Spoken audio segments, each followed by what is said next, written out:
আসসালামু আলাইকুম এভরিওয়ান। সবাই জানে লাচ্ছি কিভাবে বানাতে হয়। তারপরেও ভাবলাম আমি কিভাবে শাহী লাচ্ছি তৈরি করি তাই আপনাদের সাথে আজ শেয়ার করব।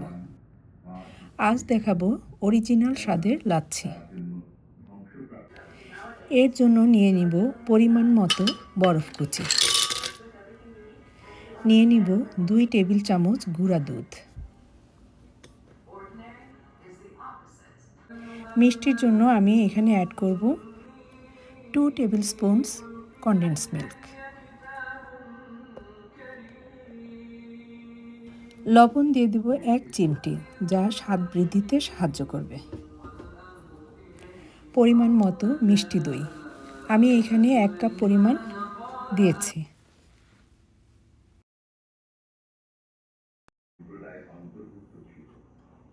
ঠান্ডা লিকুইড মিল্ক দিয়ে দেব পরিমাণ মতো, আমি এখানে 2 কাপ ইউজ করেছি।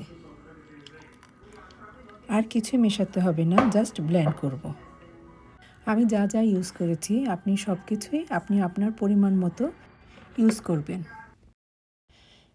বিলিভ মি, এটা এত বেশি মজার, যত ধরনের আমি লাচ্ছি খেয়েছি তার মধ্যে আমার কাছে এটা বেস্ট লেগেছে। এটা যখন তৈরি করে খাবেন তখন অন্য কোনো লাচ্ছি আপনার ভালো লাগবে না। আমার বাসায় আমি মোস্ট অফ দ্য টাইম এভাবেই লাচ্ছি তৈরি করি। একবার হলেও ইফতারিতে বা এই সামারে তৈরি করে পরিবারের সাথে শেয়ার করুন। দেখার সৌন্দর্যের জন্য আমি কিছু বাদাম কুচি ছড়িয়ে দিচ্ছি, এটা অপশনাল। ভালো থাকুন, সুস্থ থাকুন, আমাদের জন্য দোয়া করবেন। আল্লাহ হাফেজ।